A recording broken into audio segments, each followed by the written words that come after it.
Assalamualaikum warahmatullahi wabarakatuh. Ini adalah bagian kedua, ya. Kita lanjutkan ya, mana ya pelajaran kita.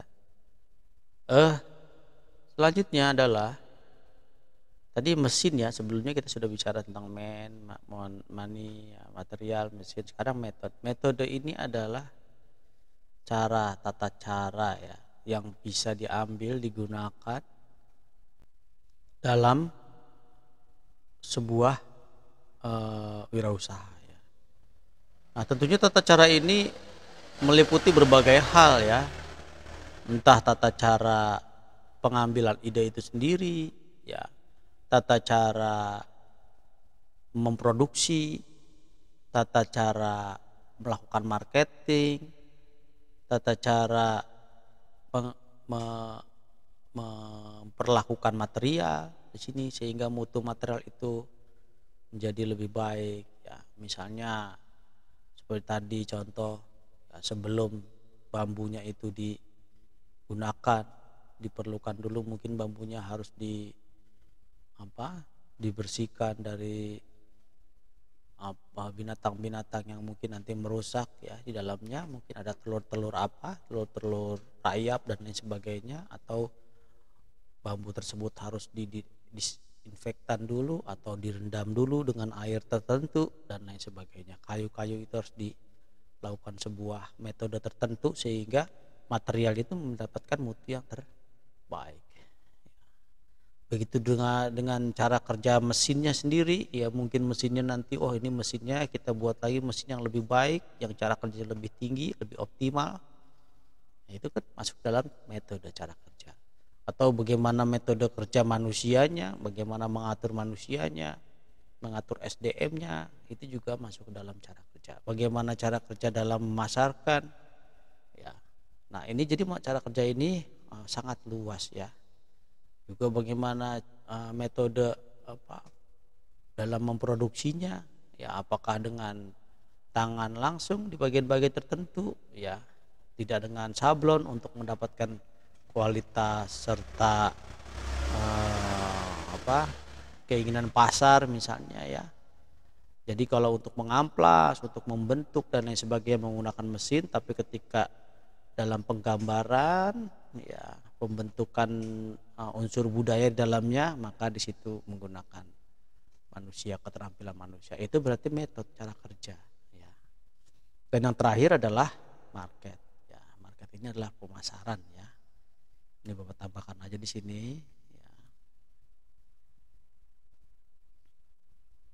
Ini pasar ya.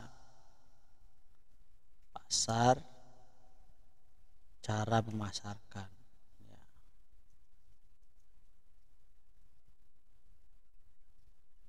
Nah, ini ya. Jadi ini juga merupakan potensi yang harus kita bukan cara memasarkan, mohon maaf ya. Jadi pasar dan tren ya sini ya, lebih tepatnya tren ya. Jadi market menginginkan apa di situ. Jadi kita perlu melihat potensi market di sini. Misalnya nanti akan ada kegiatan ulang tahun Jakarta. Maka di situ ada market di situ ya, kita perlu memasukkan unsur-unsur membuat sebuah karya, sebuah kerajinan yang memasukkan unsur-unsur budaya dari Betawi ya, misalnya seperti itu, dari Jakarta atau gambar Monas atau apa ya. Nah, seperti itu ya, yang mungkin perlu kamu ketahui ya, 6 ini ya: money, material, machine, dan method serta market ya. Selanjutnya anak-anak sekalian, dalam pertemuan sebelumnya ya, kamu kan sudah belajar, kita sudah belajar bagaimana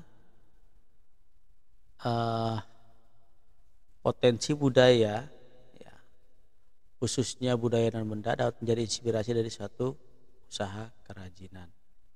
Berkaitan hal tersebut ya, maka budaya itu masuk ke dalam sumber daya ya, manusianya dalam hal ini, karena budaya itu sendiri kan dihasilkan oleh manusia ya. Ini jadi yang kedua adalah metode di sini ya, cara kerjanya ya, dimana manusia perlu melakukan, dimana kamu ya dalam hal ini ya perlu melakukan identifikasi cita rasa sehingga menghasilkan sebuah usaha kerajinan terinspirasi dari budaya dan budaya itu sendiri kan dari manusia ya.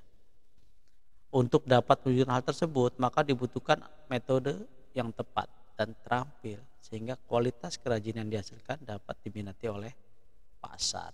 Jadi dalam kasus kita ini ya di sini potensi-potensi ini saling berkaitan ya. Tentunya dalam mewujudkan itu ya perlu sebuah modal, sebuah material ya.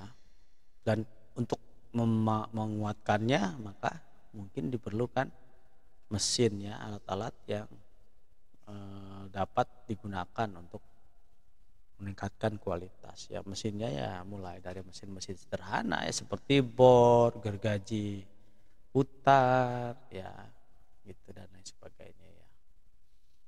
Mesin ini adalah alat ya. Nah selanjutnya adalah bisa kita lihat gambar berikut ya. Ini sini bahwa ada potensi budaya non benda ya ini yang harus kamu identifikasi nanti sebenarnya, walaupun kemarin sudah ya di pertemuan sebelumnya kita melakukan identifikasi potensi budaya ya, dan kamu sudah mencatat ya beberapa hal dan mencari ya mengidentifikasi ya. Dan di sini budaya non benda digabungkan ya dengan material yang dimiliki oleh sebuah wirausahawan serta tekniknya. Dalam hal ini teknik ini adalah metode ya. Nah, sehingga dihasilkan sebuah kerajinan yang nanti ya masuk ke dalam pasar. Jadi kerajinan yang dibutuhkan oleh pasar, kerajinan yang diminati oleh pasar, kerajinan yang disukai oleh pasar. Jadi di sini potensi-potensi ini perlu dikelola ya oleh seorang wirausahawan, bagaimana bisa menghasilkan sebuah usaha yang berhasil nanti ya. Nah, jadi ini adalah gambaran dari bagaimana sebuah kerajinan dihasilkannya. Nah, dalam hal ini tentunya kamu perlu belajar ya atau membuat sebuah alur, sebuah sistematis ya, secara sistematis bagaimana kita bisa menghasilkan kerajinan ini. Karena itu dalam mendapatkan hal tersebut maka Bapak akan berikan tugas ya. Tugasnya adalah mengidentifikasi, mencoba, membuat, menggambarkan sebuah kreasi-kreasi budaya di buku catatanmu. Nanti dibuat saja ya, kamu bisa membuat sebuah bentuk gambar saja ya, gambar yang mengilustrasikan sebuah budaya dan dituangkan pada sebuah media. Medianya ini ya bisa berupa kayu, bambu, atau daun-daunan atau apapun nanti ya, sehingga bisa membuat sebuah karya budaya ya. Namun sebelumnya kamu cukup di sini menuliskan saja ya, seperti sketsa atau gambar-gambar yang menunjukkan budaya, yang nanti sketsa atau gambar itu dapat diaplikasikan pada sebuah media datar ya, misalnya kepada sebuah kain atau di triplek ya, atau di media-media lainnya ya yang menarik sehingga bisa dinikmati ya oleh atau diminati ya oleh orang ya, sehingga menjadi sebuah kerajinan ya. Atau misalnya kamu nanti membuat sebuah mangkok ya atau gelas. Nah, gelasnya itu kan perlu gambar-gambar. Nah, gambarnya itu gambar-gambar yang terinspirasi dari gambar-gambar yang nanti kamu buat di dalam bukumu ya. Jadi proses perancangan kerajinan diawali dengan pemilihan sumber inspirasi dari pencarian ide ya, pembuatan sketsa ide, pembuatan studi model kerajinan, dilanjutkan dengan pembuatan petunjuk produksi, ide kerajinan dengan inspirasi budaya lokal, menjadi sebuah produk kerajinan yang akan diproduksi dan siap dijual. kira-kira seperti itu. Tapi kita sekarang menjadi tugas kamu ini adalah kamu membuat sebuah gambar atau sketsa yang terinspirasi dari budaya dan benda. Di mana sketsa ini nanti dapat diterapkan pada sebuah benda kerajinan, ya. Contoh, misalnya di sini gambarnya ada gambar kamu buat di buku kamu ya, nanti gambar ondel-ondel seperti ini ya dari Betawi, atau kamu bisa juga bikin gambar menara ya, menara Banten ya seperti ini khasnya, atau kamu bisa membuat sketsa Monas ya, atau kamu bisa membuat badak bercula satu. Ini contoh ya, ini adalah aplikasi, bagaimana sebuah aplikasi ya bisa diletakkan ya, sketsa ini diletakkan pada sebuah cangkir. Tapi nanti kamu nggak harus cangkir ya, kamu nanti misalnya gelas dari bambu ya, nah, terus kamu lukis nanti gelasnya seperti itu ya. Nah lukisannya yang dilukis di buku kamu ini ya, ini contohnya lagi misalkan badak bercula satu, atau contohnya golok ya, dan lain sebagainya. Silahkan kamu mencari inspirasi dari budaya-budaya di sekeliling kamu atau budaya-budaya yang ada di suku atau daerah kamu asal ya. Jadi bebas ya, sangat fleksibel, silahkan. Atau mungkin juga batik-batik ya, kamu gambar-gambar batik gitu ya, yang nanti bisa diterapkan di sebuah gelas atau sebuah gantungan kunci dan lain sebagainya nanti ya. Ini Bapak hanya memberikan contoh-contoh saja, jadi tidak harus seperti ini, silahkan kamu cari sendiri. Itulah tugas kamu yang nanti harus kamu lakukan ya. Saya kembalikan lagi ke sini ya. Jadi ini ya, buat sketsa atau gambar yang nanti dapat diterapkan atau diaplikasikan pada sebuah benda kerajinan. Selamat berkarya. Billahi taufiq wal hidayah. Assalamualaikum warahmatullahi wabarakatuh.